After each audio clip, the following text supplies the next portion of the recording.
4 class का 7 chapter पढ़ना है। The missile man, APJ Abdul Kalam के बारे में ये कहानी है। वो जो साइंटिस्ट है हम लोग के देश के लिए बहुत कुछ किए हैं, तो उनके बारे में ये उनका जीवनी है। ठीक है, हम देखते हैं। APJ Abdul Kalam. APJ Abdul Kalam was born on 15 अक्टूबर 1931, यानी APJ अब्दुल कलाम जी का जन्म 15 अक्टूबर 1931 में एट रामेश्वरम इन तमिलनाडु, यानी कि तमिलनाडु के रामेश्वरम में हुआ था। हिज फुल नेम वाज, उनका पूरा नाम था अबुल फकीर जैनुलब्दीन अबुल कलाम, उनका पूरा नाम था। His father Jainulabdeen was a boat owner and imam of a local masjid. उनका पिता का नाम जैनुलब्दीन था और वो एक नाव का मालिक थे, और वहाँ का मस्जिद मतलब मस्जिद था, उस मस्जिद का वो लोकल मतलब कि वहाँ का साधारण एक मौलवी थे। जैसे मंदिरों में पुजारी होते हैं, पूजा करने वाले, उसी तरह ये वहाँ पर एक थे मस्जिद का मौलवी थे उनके पिता। He learned honesty and self discipline from his father. ये ही यानी कि APJ अब्दुल कलाम जी के बारे में कहा जा रहा है। उसने सीखा ईमानदारी और सेल्फ यानी अपने अनुशासन जो है, अनुशासित होना, अनुशासन जो है अपने पिता से उन्होंने सीखा, है ना। अनुशासन और ईमानदारी वो अपने पिताजी से सीखे थे। His mother Asiyamma was a housewife. उनकी माता असियामा थी और वह गृहिणी थी, हाउस वाइफ थी। इसके बाद वो अपने माता से सीखा। इसके बाद he learned kindness and faith in goodness from mother. उन्होंने माता से अपना काइंडनेस यानी दयालुता और फेथ यानी विश्वास करने की जो अच्छाई थी वो अपने माँ से सीखे थे। ही was the youngest of 4 brothers and 1 sisters. वह अपने एक बहन और 4 भाइयों में सबसे छोटे थे। यंगेस्ट मतलब होता है सबसे छोटे भाई, और एल्डेस्ट मतलब सबसे बड़े भाई। तो 4 भाई और एक बहन में सबसे छोटे थे। He listened the stories of the Ramayan and the life of history of prophet at bed time. उन्होंने कहानी यानी रामायण की कहानी भी सुनते थे, और वहाँ पर prophet at the bed time, prophet जो है जो उस जैसे कि मस्जिद में जो होते हैं ना, उनका जो प्रोफेट है उसका भी ये हिस्ट्री, उनका लाइफ से जुड़ी किताबें भी वो पढ़ते थे बेड टाइम, यानी कि जब वो सोते समय जाते थे तो ये सब पढ़ते थे।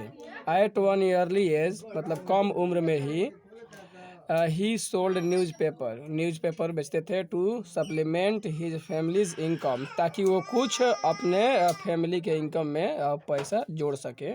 न्यूज़पेपर को बेचकर कुछ पैसा ये भी अपने परिवार में मदद कर सके, इसलिए उन्होंने कम उम्र में ही उन्होंने पेपर बेचना शुरू किए थे APJ Abdul Kalam ji.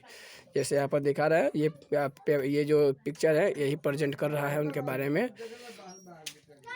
One day when Kalam was in his 5th standard. एक दिन के बाद जब कलाम जी का APJ अब्दुल कलाम जी का एडमिशन 5 क्लास में हुआ, a new teacher came to his class. तो एक नया टीचर उनके क्लास में आए और Kalam used to wear a cap which mark him as a Muslim, इसमें है। तो जो कलाम जी एक टोपी पहने हुए थे जो मुस्लिम होने का प्रतीक बता रहा था यहाँ पर, कि वो टोपी जैसे मुस्लिम लोग टोपी पहनते हैं ना सफ़ेद, तो वो टोपी पहने थे जिसमें मुस्लिम होने का प्रतीक हो रहा था। He always sat in the front row with his Hindu friend who wore the escort thread। करे कि वो हमेशा अगले बेंच पर, है ना। ही ऑलवेज यानी वो हमेशा set in the front row with his Hindu friend, यानी कि हिंदू उनके जो फ्रेंड थे, दोस्त थे, वो हिंदू थे, ये मुस्लिम थे। तो अपने हिंदू दोस्तों के साथ वो पहला बेंच पर पढ़ते थे, है ना। तो ये तो टोपी पहने थे, और हिंदू जो थे वो दोस्त वो क्या पहने थे, ऐसा धागा, है ना। स्क्रेड थ्रेड मतलब धार्मिक धागा जो है, इस टाइप का धागा वो पहने हुए थे उनके हिंदू दोस्त, ठीक है, स्कर्ट थ्रेड। और वो अपने 2 मित्रों के साथ, 2 हिंदू मित्र के साथ अगला बेंच पर बैठते थे। Kalam ji. The teacher could not digest a Hindu sitting with a Muslim. जो शिक्षक जो था, नया टीचर जो आया था, उसको ये बात हजम नहीं हुआ। डाइजेस्ट मतलब जो हजम नहीं होता है, वो हजम नहीं हुआ कि एक मुस्लिम लड़का जो है, एक मुस्लिम लड़का जो है वो हिंदू के लड़के के साथ में बैठा है। ये बात उस शिक्षक को हजम नहीं हुआ। Kalam was asked to sit on the back bench. Kalam was यानी कि कलाम जी को, APJ अब्दुल कलाम जी को बोला गया, वो बोला टीचर कि आप जाकर पीछे वाला बेंच पर बैठिए ना, बैक बेंच यानी कि आगे ना बैठकर आप जाकर पीछे जाकर बैठिए। Both friend felt very sad. अब देखो, जो उनके दो दोस्त थे, दो मित्र थे जो हिंदू थे, उन दोनों का वेरी, ये फेल्ड यानी फील से फेल का पास्ट रूप बना है। तो उन दोनों दोस्तों का बहुत दुख महसूस हुआ, बहुत दुख महसूस किए दोनों फ्रेंड उनके। After school they went come and told their parents about the incident. तो इसके क्या, स्कूल होने के बाद जब वो घर गए, वेंट होम, जब वो घर गए तो अपने पेरेंट्स से बोले, यानी माता पिता से इस घटना के बारे में बताए। एक्सीडेंट मतलब घटना, ये सब घटना के बारे में कलाम जी अपने माता पिता से बताए। Their parents met the teacher and told him not to separate such feeling in children। तो उनके माता पिता जो थे, पेरेंट्स मतलब माता पिता जो है, उस टीचर से मिले, और टीचर से मिलने के बाद बोले उनसे, टोल्ड हिम, उनसे बोले कि नहीं, नॉट यानी नहीं, separate such feeling in the children, बच्चों में ये सब भावना आप मत फैलाइए। स्प्रेड मतलब फैलाना होता है, कि हिंदू मुस्लिम का जो है ये जातिवाद की भावना बच्चों में आप मत फैलाइए। कलाम जी के माता पिता जो हैं उस टीचर से भेंट करके, मुलाकात करके ये सब बोलते हैं। Since childhood Kalam had love and respect all religions. Kalam ji जो थे बचपन से ही सभी धर्मों को, ऑल रिलीजन्स मतलब सभी धर्मों का वो आदर और प्रेम करते थे, प्रेम और आदर करते थे, सम्मान करते थे सभी धर्मों का बचपन से ही। Kalam is known for his simple life style. Kalam ji का जो रहन सहन था वो बहुत साधारण था। वो हाई फाई कपड़े वगैरह नहीं पहनते थे, मतलब एकदम साधारण जीवन जीते थे, क्योंकि वो गरीब थे और उनका ज़्यादा ऐसा हाई फाई नहीं था। He never want a television. उनका कभी अपना टीवी भी नहीं था, टेलीविज़न भी उनका घर में अपना कभी नहीं था, इतना गरीब थे। Books were his best company. Company मतलब होता है ना, जिसके साथ जुड़ जाना, जिसके साथ रहना। तो उनका सबसे अच्छा जो दोस्त समझो या बेस्ट फ्रेंड समझो, उनका जो था बुक ही था, यानी कि बुक ही उनका सबसे अच्छा मित्र था, है ना, दोस्त था कलाम जी का। He enjoyed writing Tamil poetry and playing the veena. वो जो है तमिल पोइट्री लिखने में और वीणा, देखते ना जैसे माँ सरस्वती के हाथ में जो वीणा रहता है वो बजाने में इनका काफ़ी आनंद आता था। वो काफ़ी आनंद लेते थे तमिल पोइट्री लिखने में और वीणा को बजाने में। He was a vegetarian. वह एक वेजिटेरियन थे, यानी कि शाकाहारी थे, वो मांसाहारी नहीं थे। अब कलाम जी जो कलाम जी थे वो वेजिटेरियन थे, यानी कि वेजिटेरियन मतलब होता है शाकाहारी, वो शाकाहारी थे। He used to get up early and sleep late at night to work more. वो जो है यूज्ड मतलब वो जो है रोज़ मतलब लेट सोया करते थे। यूज टू मतलब होता है सोया करते, जैसे मैं वहाँ जाया करता था, है ना, तो I am used go there, use to का प्रयोग पढ़े थे। तो ये जो यूज्ड है वही हुआ जो आदत को बताता है। तो he used to get early and sleep late, मतलब वो जब भी जाया करते थे सोने के लिए तो काफ़ी लेट रात में सोते थे, क्योंकि काम अधिक था, है ना, वो वर्क मोर यानी कि काम अधिक होने की वजह से वो हमेशा लेट सोते थे रात में। His dream was to be a fighter pilot. उनका जो सपना था, हिज ड्रीम, उनका सपना जो था एक फाइटर प्लेन यानी कि जो पायलट बनने का था। जैसे फाइटर होती है ना, जैसे कि राफेल वगैरह चलाने वाली, उसका ये पायलट बनने का इनका एम था, इनका लक्ष्य था कि मैं जो ये लड़ाकू विमान चलती है उसका मैं पायलट बनूंगा। ये वही सोचे थे, उनका वही एम था। It was not fulfilled that time. लेकिन ये इच्छा उनका जो है पूरा नहीं हो पाया। फुलफिल्ड मतलब, नॉट फुलफिल्ड मतलब उनका इच्छा जो है ये पूरा नहीं हो सका। ही was placed 9th in the qualifier and there were only 8 positions in the Indian Air Force। देखो जो वैकेंसी निकली हुई थी, उस जो मतलब निकली थी उसमें 8 लोग ही चाहिए था, 8 लोग का ही वैकेंसी निकला था। इनका जो स्थान आया था 9वां स्थान आया था, इसलिए इनका सिलेक्शन फाइटर पायलट में नहीं हो सका। 8 लोग ही मतलब क्वालिफाई हो पाए और ये 9वें नंबर पे थे, इनका जो नंबर आया था वो 9वें नंबर पर था। तो इसलिए इनका ये सिलेक्शन उसमें नहीं हो पाया। आफ्टर कंप्लीटिंग हिज स्टडी, लेकिन अपने अपने पढ़ाई पूरा करने के बाद, कंप्लीटिंग मतलब होता है पढ़ाई पूरा यानी पूरा करना, यानी कि अपना पढ़ाई पूरा करने के बाद doctor Kalam started his career as a scientist. तो उनका जब पढ़ाई पूरा हो गया उसके बाद इन्होंने अपना कैरियर एक साइंटिस्ट बनाने में किया। कब? 1960 में, यानी कि 1960 में उन्होंने साइंस यानी कि साइंटिस्ट यानी वैज्ञानिक बनने के लिए अपना कैरियर चुना और स्टार्ट किए उसको बनने के लिए। He designed a small helicopter for the Indian army. उन्होंने एक छोटा सा हेलीकॉप्टर डिजाइन किया था, बनाए थे इंडियन आर्मी के लिए। लेटर ऑन द टूक of the responsibility of developing अग्नि एंड पृथ्वी मिसाइल्स। फिर उनको जिम्मेवारियाँ दी गई, और उसके बाद जो उनके हैं उनकी जिम्मेवारियाँ दी गई, रिस्पॉन्सिबिलिटी मतलब उनको जिम्मेवारियाँ दी गई डेवलप करने की अग्नि और पृथ्वी मिसाइल, यानी अग्नि और पृथ्वी मिसाइल को लॉन्च करने के लिए जिम्मेवारियाँ इनको दी गई, सरकार ने दी इनको। His success in this field made him, ये जो इसमें उसने सब सफलता पाई। ये जो अग्नि और जो पृथ्वी मिसाइल थी इसको बनाने में भी इन्होंने सफलता पाई। The missile man of the India, तो उसी समय से इनका भारत का मिसाइल मैन के नाम से लोग पुकारने लगे, उनका नाम प्रचलित हो गया, है ना। The Pokhran 2 nucleus test were carried under him in 1998। इन्होंने जो न्यूक्लियस जो टेस्ट हुआ था 1998 में, इन्होंने वो टेस्ट भी बहुत अच्छे से किए थे जो ज़मीन के अंदर हुआ था। It made India nucleus power country of the map of the world. और इस दुनिया का नक्शा में भी भारत भी न्यूक्लियर टेस्ट में आ गया। He was recipient of several awards, इसके लिए उनको बहुत सारे रिवार्ड मिले, बहुत सारे उनको पुरस्कृत किया गया, उन्हें रिवार्ड दिया गया।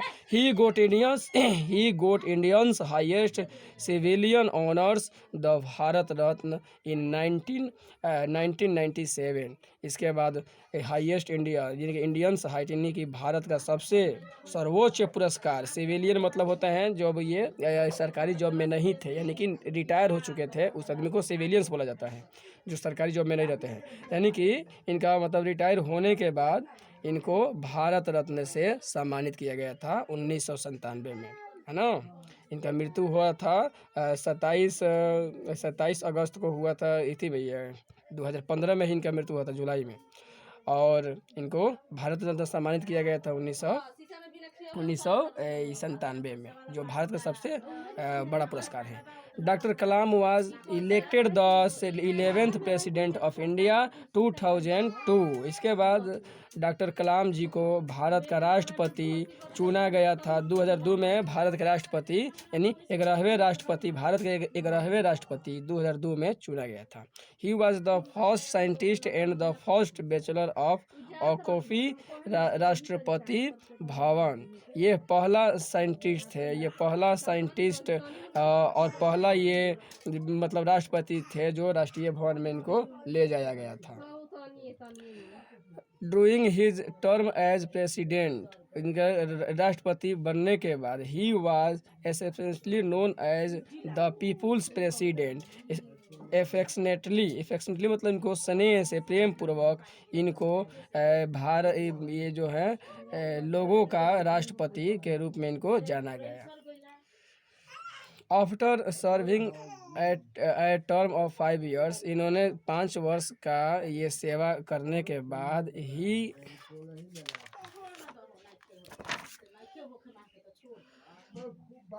Returned to civilian life. इसके बाद 5 साल उन्होंने देश की सेवा की राष्ट्रपति के पद पर। इसके बाद फिर वो क्या गए, अपना सिविलियन लाइफ में आ गए, अर्थात वो जॉब से निकल चुके थे, रिटायर हो गए।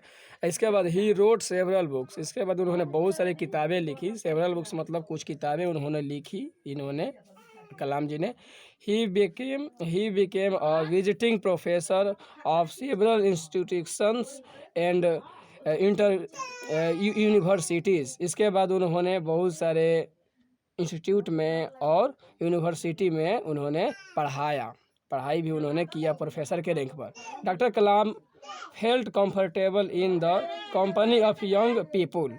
डॉक्टर कलाम जी जो थे वो अपने आप को मतलब कुछ ऊर्जावान यानी कि जवान टाइप का महसूस करते थे। ये मतलब ये अपने जवान लोगों के साथ काम करके अपने आप को ये भी जवान महसूस करते थे। He particularly like high school student, वो पर्टिकुलरली मतलब वो विशेष रूप से जो हाई स्कूल के जो छात्र थे, विद्यार्थी थे, उनसे इनका ज़्यादा लगाव था, उसको उन सबको ये ज़्यादा पसंद करते थे। He wanted to share his experience, वो चाहते थे कि मैं जितना भी मेरा एक्सपीरियंस है इन सब से शेयर करूं, इन सबको बांटूं विथ देम, इन सबसे मैं बांटूं अपना एक्सपीरियंस और इन सबको कुछ सिखाऊं। He wanted to prepare them to work for the country, ताकि ये देश के लिए अच्छा से तैयारी कर सके, क्योंकि वो चाहते थे कि देश के लिए अच्छा तैयारी के लिए ये जो हाई स्कूल के छात्र हैं इनको मैं कुछ एक्सपीरियंस के बारे में बताऊं, ताकि देश के लिए ये सब जाकर अच्छा तैयारी करने की इच्छा इनमें जागे। He wanted to make India a development nation by the year 2020। इसके बाद वो चाहते थे कि भारत जो है 2020 तक पूरा विकसित देश हो जाए, है ना। डेवलप नेशन यानी कि हमारा राष्ट्रीय जो है डेवलप हो जाए, विकसित राज्य हो जाए, विकसित देश बन जाए, इसलिए वो चाहते थे। He drew an action plan to make Indian super powered, वो चाहते थे कि मैं एक ऐसा अपना राष्ट्र का निर्माण करूं ताकि मेरा देश जो है सुपर पावर बन जाए, अमेरिका की तरह वो सुपर पावर बनाने के लिए ये चाहते थे, इनका लगन था। On 27 July 2015 doctor Kalam travelled to Shillong to deliver a lecturer. इसके बाद क्या हुआ कि 27 जुलाई 2015 को doctor Kalam ji, doctor APJ Abdul Kalam ji Shillong, जो कि मेघालय की राजधानी है, तो शिलोंग वो जा रहे थे लेक्चर देने के लिए, यानी वहाँ पर वो पढ़ाते थे, तो वहाँ पर ये लेक्चर उनका था, तो वो वहाँ पर जा रहे थे। इसके बाद he collapsed only after 5 minutes into his lecture. इसके बाद ही फ्लेप्ड यानी कि कोलेप्ट मतलब गिर पड़े ओनली केवल 5 मिनट इनटू हिज लेक्चर, अपने वो लेक्चर देने मतलब 5 मिनट अभी दिया ही हुआ था, 5 मिनट ही हुआ था उनका लेक्चर मतलब देने का समय। इसके बाद वो क्या हुआ, अचानक वो गिर पड़े। इसके बाद he was rushed to nearby hospital, इसके बाद उनको जल्दी से उठाया गया, रस्ट यानी जल्दी से उठाया गया, और उठाने के बाद जल्दी से जो नज़दीक में नियर बाई हॉस्पिटल, जो नज़दीक में अस्पताल थी, उस अस्पताल में इनको पहुंचाया गया। इसके बाद doctor confirmed that his breathed his last, इसके बाद डॉक्टर कंफर्म किया, मतलब बता दिया कि इन्होंने लास्ट सांस जो है, लास्ट सांसें ले चुके हैं, अर्थात ही डिपार्ट बट मतलब कि ही इज डाइड यानी कि वो मर चुके हैं, इनका मतलब हुआ। डॉक्टर बता दिया कि इन्होंने लास्ट सांस लिए हैं। तो ये 27 जुलाई 2015 का इनका मृत्यु हुआ था। तो he depart but left his foot print on the sand of time.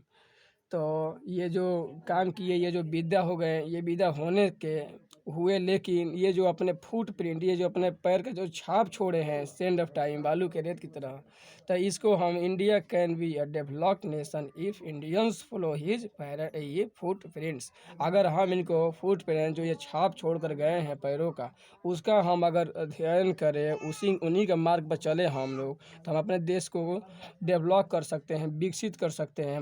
हम इंडियन अगर उनके नियमों का पालन करें, उनके जैसा सोचें, तो देश को हम काफ़ी आगे बढ़ा सकते हैं। तो इस तरह ये पाठ हो गया। न्यू वर्ड्स भी देख लेते हैं। सप्लीमेंट मतलब एड यानी कि जोड़ना, जो सप्लीमेंट करते थे पेपर बेचकर, यानी कि अपने परिवार का इनकम में अपना कुछ योगदान दे रहे थे। इंसिडेंट यानी कि इवेंट, जो बीते हुए घटना होता है उसको बताना। Vegetarian one who Yeats only plants food और ग्रेन्स, वह व्यक्ति जो केवल पौधों को खाता है और अनाज को खाता है, उसे हम बोलते हैं वेजिटेरियन यानी कि शाकाहारी।